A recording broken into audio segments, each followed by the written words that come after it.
If your finances are out of control, the best thing that you can do is start a budget. Imagine your house is flooding, your apartment's flooding, and you just don't know where the water's coming from. How can you stop the flooding without figuring out the source? That's what budgeting does. It helps you figure out the source of your spending so you can choose if you actually want to spend your money there. I've created a really simple and pared down budgeting template for you to use and follow along with in this video. There are so many budget templates out there. I've just started this one so you have a good basis to move forward on when we're talking about other investing. Scroll down to the description to find it. Hi, I'm Sophia. If you haven't met me before, I'm a financial marketer. I've been working with banks, listed companies and financial planners for the best part of a decade. I'm not a financial planner myself, but I do know the inside tricks to help you learn a little bit more about your finances and get a good basis for you to start your investment journey. I make videos at the intersection of finance, family and psychology, so if that's something you're interested in, follow along for more. This video is the second in my Basic Finances series, and today we're talking budgeting. I've learnt this template that I'm showing you from my work with financial planners, and I've been using this or similar versions for over 5 years now personally, so I know you'll be able to get some value out of it. Let's get started, shall we? Let's open up the budget template and we can start with the financial situation tab. I've created this tab because first you kind of need to figure out where you're at financially. There are a few big impacts on your finances. I've added them into a summary table here. I've added a few rows here for income in case you have multiple income streams. If that's not for you, just feel free to delete these and move on. I recommend adding the average amount or the lowest amount that you make per month to each income stream because that's the easiest to budget from. Some estimation might be necessary for this category because if you're bartending or working shift work, there might be some changes month to month. I've also added a really large section in here for expenses. Expenses really shape what a budget is. This is where you track everything that you spend, rent, mortgage, anything that you have that comes out every single month, as well as some sort of category for miscellaneous or other expenses so that you can track things that you didn't plan. I've listed the most common expenses out already for you. Again, if some of these aren't for you, you can just delete the row and move on, or just leave it as a 0 in case you want to add it again for future months. And I've created a few rows for upcoming expenses. This could be, for example, maybe you have a really large car registration or car insurance bill every year, and instead of having to pay out a month-by-month payment plan, you might want to save up so that when that comes out, you can just pay it all at once. If you're not sure what you spend month to month, the next section we're going to go through talks about spending behavior and will help you to figure that out, so skip this step for now. Lastly, there's debt. You could argue that debt is an expense that you're required to pay every month, and I have added the debt minimums that you have to pay on cards into the expenses tab, but this box is more about overall debt. The reason I've added this here is because psychologically, seeing where your debt is at is going to make you a little bit more motivated to pay it off. There's been times where I've avoided debt that I had to pay for years, or just paid minimums because I didn't really want to think and confront the fact that I had this debt. It felt like something completely separate to me that didn't have anything to do with my finances. Thinking back of that now sounds kind of silly, but that's how it was at the time. Add the total amount of debt that you have for each of your debt sources here. I mean, maybe you have nothing, and if that's the case, fantastic. If you have extra, I've added a few more rows for you to pop information into. Again, you're always welcome to leave it blank if this is not for you. Now you have a basic idea of what's happening with your money. Let's move on to behavior. If you're finding this walkthrough helpful so far, comment below what you like. Don't forget to subscribe and thumbs up this video to tell YouTube to share it with more people. Now, let's figure out how you use money and look at your behavior. Your money behavior could also be framed as your relationship with money. It's really easy to keep your head in the sand about how you actually see and spend money. I became so interested in finance because I've had several points in my life where I've shifted into autopilot and started spending irresponsibly. When I first moved to Canada, I was going out almost every night to sample the local cuisine and get used to Vancouver and see the sights in the city. I didn't have a care for a budget or understanding about how much I was actually spending and how much it was really quickly running out. I came to a new low and a crushing halt when I realized that after I made some bigger purchases, I pretty much had nothing left to live on. That was one of the big falls of my life and one of my major inspirations for knuckling down and getting regular hours on my budget every month.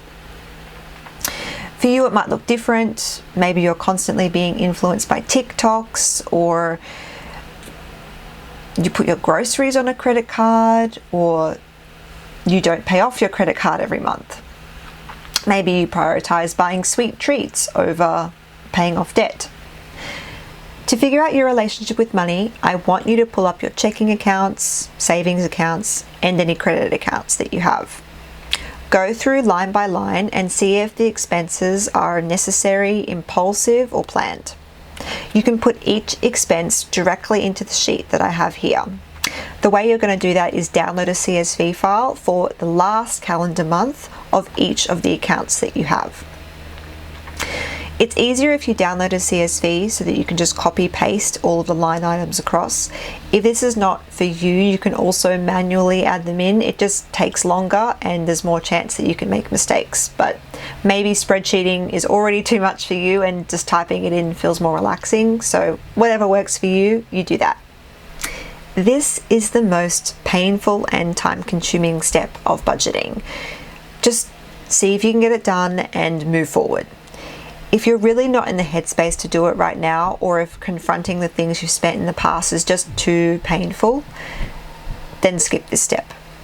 Once you've got a few monthly budgets under your belt, once you've completed them a few times, it'll be easier to look back at your spending and then do this step and move forward. If you're still with me, I recommend putting a fun playlist on to make this more interesting. It can take some time to add all of the information into here. I've added just a few things to give you an idea of what it might look like and to help you figure out how to populate everything. Each of the line items here, again, which you can copy straight in, has an amount associated next to it and a date.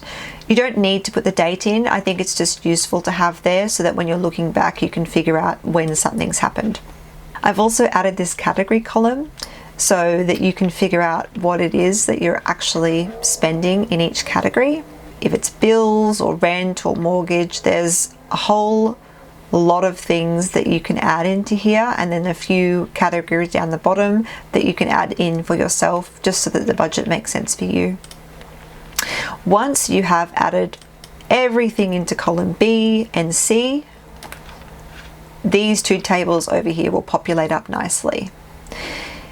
The one down the bottom here is going to give you every single category, the total in every single category. And this is a pie chart of the totals tab, so it's just a visual output so that you can see how you're spending more easily. If you're anything like me, this might have revealed something to you that you didn't expect. I've had people be surprised that they're spending so much money on alcohol, or that they're a little bit more in debt than they thought they were, or seeing that maybe they should be paying more into debt than they are. Maybe you suddenly realize that you're actually spending double the amount on groceries than you thought you were because you budget $200 a week, but then you go back to the store every day because you just need that one little thing.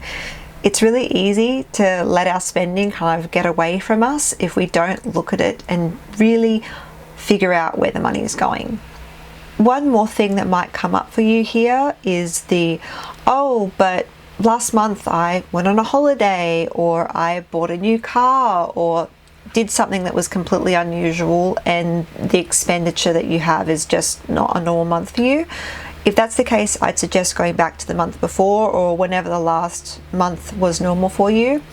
If it's hard to find a normal month, then I think we can safely say that maybe spending not to plan is your normal, and just try to take the last month or the last 3 months when you're thinking about planning your expenditure.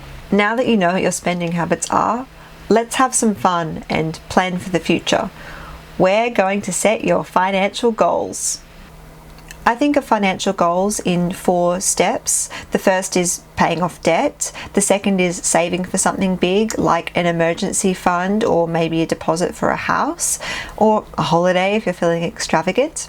The third is retirement planning, and then investing is the fourth. These goals have been designed to help motivate you to keep going when you're thinking about how you're spending and allocating money every month. I've just added some random ones here: emergency funds, car insurance, deposit. I will say that it's much easier to achieve a financial goal if you are just working on one. So just working on paying off debt, just working on saving up a deposit, just working on saving an emergency fund. But sometimes life doesn't allow you to focus 100% on one financial goal. Maybe you have something really big for one of your children you have to save for, and you also need to pay off debt. Or maybe you have a car that needs a really big service and you also have a mortgage that you need to pay off. Something like that. It's not always in life that we can focus 100% on one thing, but I wanted to add in here that you will get better results if you just focus on one financial goal. Add your financial goals in here, and then if we go to the overview tab, you can see that these come up over here. So how much you've paid off each goal is going to come up in this nice little bar chart here, and you can just pop in here at any time to feel motivated. Maybe you've got hardly anything paid off any of the goals and you're like, ooh, I really want to just knuckle down and get some money into there. Or maybe you've paid off a lot of debts and you just want to feel good about it from time to time. I find seeing that visual cue really helps me to feel on top of where I am, or to motivate me if I'm actually not doing that well. You can also see that lovely expenses breakdown chart that we talked about earlier. So where your where your expenditure has been in the last month. You can put whatever goals in here that you like. I've just added some random examples in here for you. If you populate how much you want to put in there and how much you've done so far, then the progress amount will automatically calculate for you. I've added the last update and the end date in here so that you can see, like maybe you haven't touched your budget or your goals for a while. You might want to know when your last updated was. And then the end date can also be helpful as a motivator because you know you need to save up a certain amount by the end of the year, for example. Now you're ready to start budgeting. You can clone the financial situation tab and then make a budget for the following month. So next month, starting on the 1st.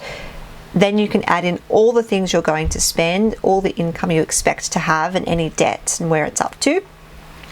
At the end of the month, you can put all the expenses for the month in a new cloned behavior tab so that you know exactly what you spent based on the information from your bank accounts.